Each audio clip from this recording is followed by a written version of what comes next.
So thank you, Yvette, for agreeing to have this conversation with me. I think this conversation has both excited me and scared me because of the nature of what we're about to speak into. Cancer is something that I've been through the journey of. I'm a specialist at focusing and supporting those going through the cancer journey. You've gone through your second diagnosis, and I'm not gonna speak into where you are and the decisions that you've made, but it is a very challenging road. It is really a lot more is needed in the support space, the wisdom space about supporting people going through cancer and people supporting those people who are going through cancer. And that's where you and I really line up around what we feel like we want to put out there in the world. Some guidance, some support, and some experience-based wisdom around how to navigate cancer and navigate probably one of the hardest and most traumatic experiences that people can go through on this planet, in this life, in a way that supports them emotionally, mentally, and physically as best as possible. So in other words, getting through it in a way that is evidence informed, that is heartfelt informed, that gives the person going through cancer what they need, and that also acknowledges the person to the side of that person, that caregiver, that they are acknowledged and they acknowledge what they're going through and they are supported in what they're going through too. And that's where you and I really line up, and that's why we're doing what we're doing at the moment. Yeah. So, Yvette, I'd love for you to just speak into a little bit about who you are, where you are in your diagnosis, the decisions that you've made, together with some of the challenges that you faced within that, and where you are now, and why you're sitting here with me doing this. Yeah. Okay. All right. Well, I was first diagnosed in 2016 with colon cancer. I had a surgery to remove about 25 centimeters of colon, and they got the tumor. It was stage 2, and I had regular checkups. I did everything right, and I thought, yay, I'm free of this, went through an interesting patch during the time that I was in remission, and baked a whole lot of bread for everybody that I knew. For that.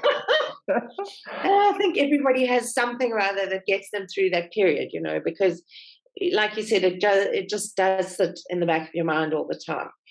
And anyway, a couple of years passed, and 5 years later, I went for a CT scan, and they found that it was in my liver and my lymph nodes as well. So it had become metastatic. And they reckon that this tumor that they removed in my colon, some of it had got into the bloodstream, and it was really just a matter of time before it cropped up in other places in my body. So I've had to go through chemo. I'm now in my 3rd round. I've done 32 treatments. I've had chemotherapy and immunotherapy. Immunotherapy is just a more targeted approach to cancer. So I'll just explain it very briefly and simply, is that this particular immunotherapy opens up a little hole in the lining of the tumor and allows the immune therapy to recognize the cancer, and then it goes and it kills it. Whereas chemo just targets every rapid growing cell in the body. And that's why, you could lose your hair, or your skin is bad and that kind of thing. I'm lucky I don't lose my hair on my treatment. So I've just started my 3rd round of chemo now. I've had some really good reductions, so I'm feeling very positive. I am very aware of the fact that they are buying me time, but my last reduction was so good that I just kind of feel bulletproof. Sometimes I just think, like, is it really true? Is it really happening? But I guess you've got to sort of take into cognizance the reality of your situation. but I'm very much in a stage of acceptance, and it's a good place to be. I spend a lot of time with friends. I spend a lot of time drinking coffee. And generally speaking, I'm in a good place, but I want to be real about it and say that you do go through your moments, and I do have good cries. And, sometimes I think, I don't even know why I'm crying, but I think it just, as you said, it sits in the back of your mind. So it's there. And I think emotionally, as you said, it just does affect your mood. And sometimes, I'm tired at night and that sort of thing, and I'll have a little cry about it. But I wake up the next morning and I think, yay, I'm seeing my friends and I'm having coffee. So what could be better? And that's me right now. Yeah.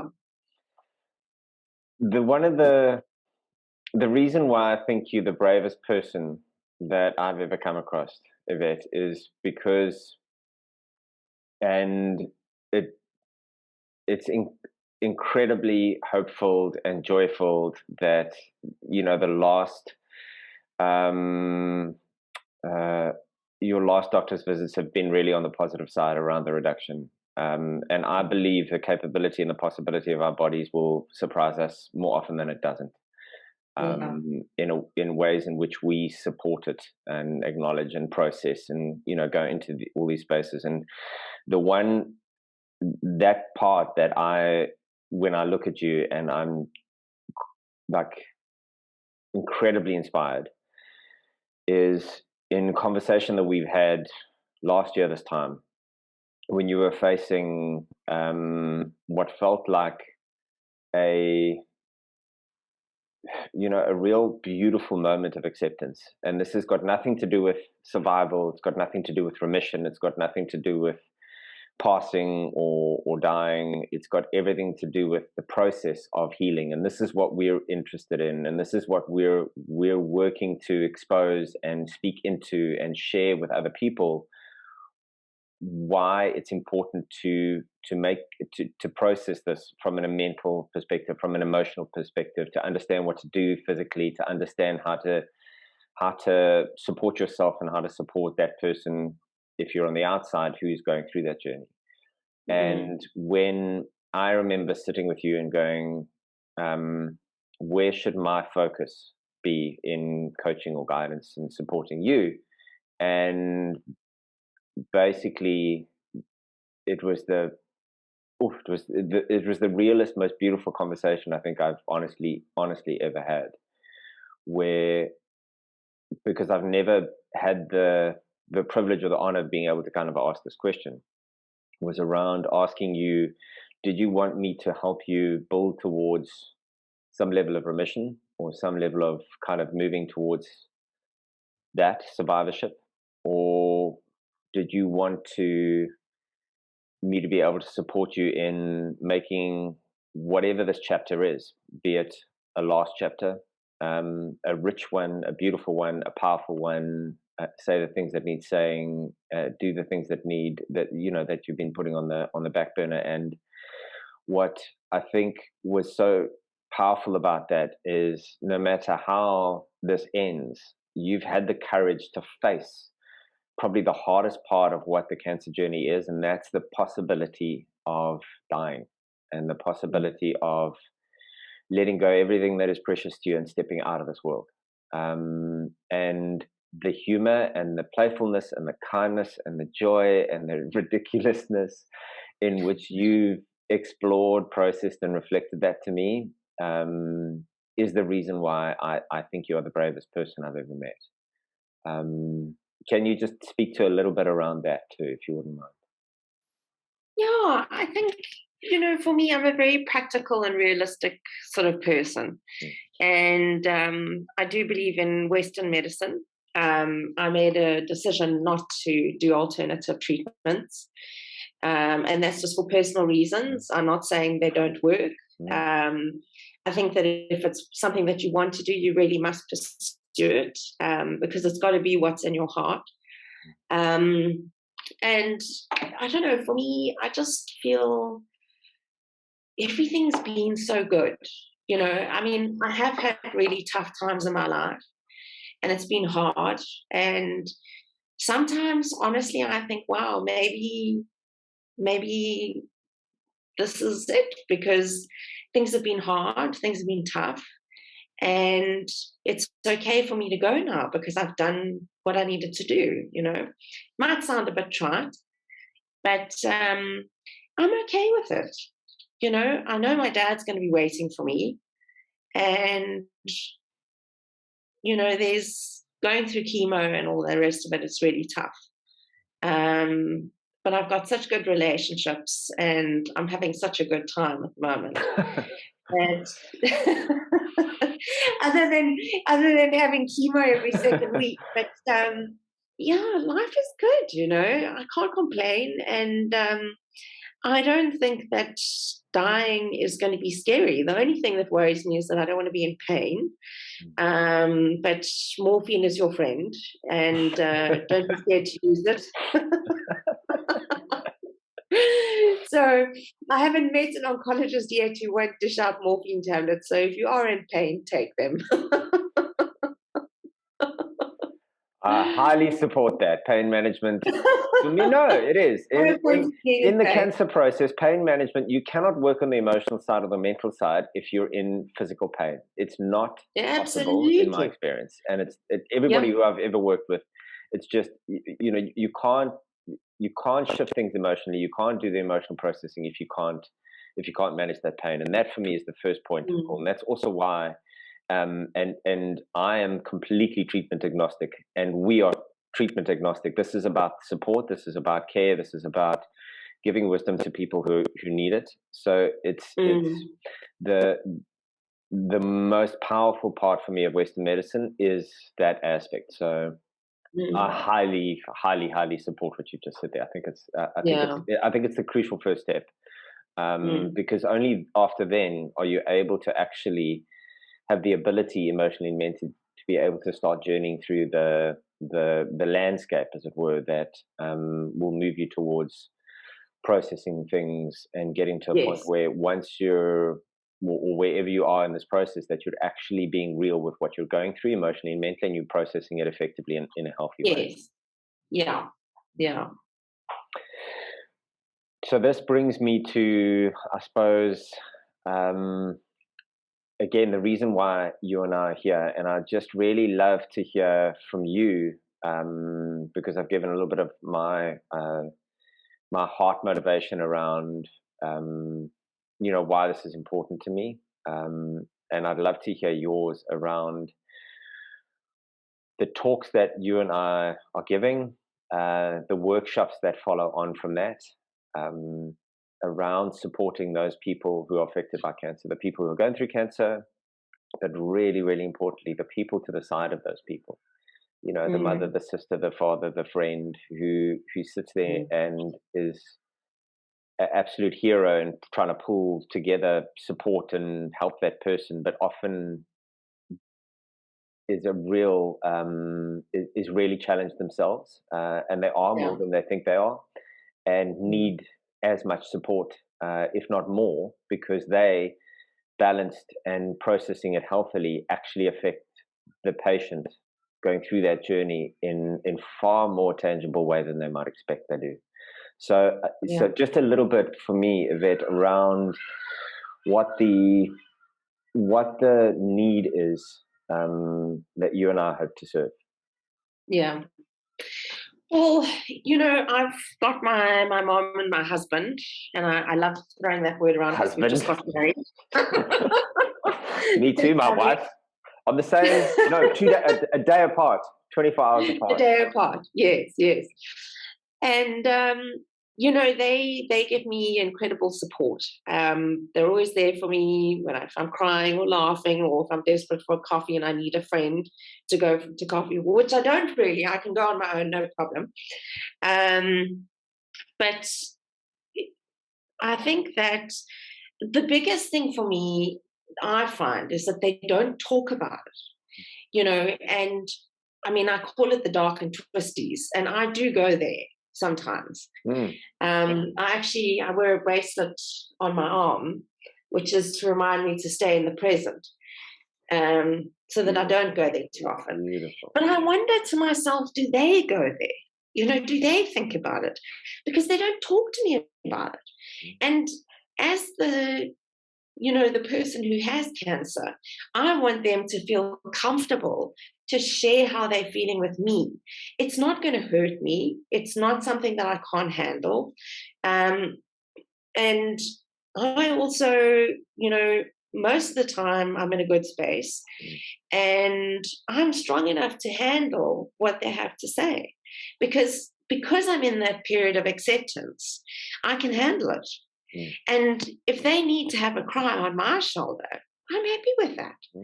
And I want them to be able to support themselves in a positive way as well.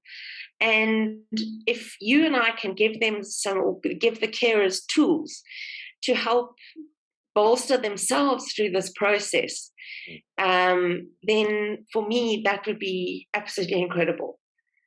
That's what I want for them. And this is, for me, the thing that I'm most passionate about is that element of support, that kind of group of people that you get around yourself, either consciously or unconsciously, around, the mental health you need, the emotional health you need, the friends, the family.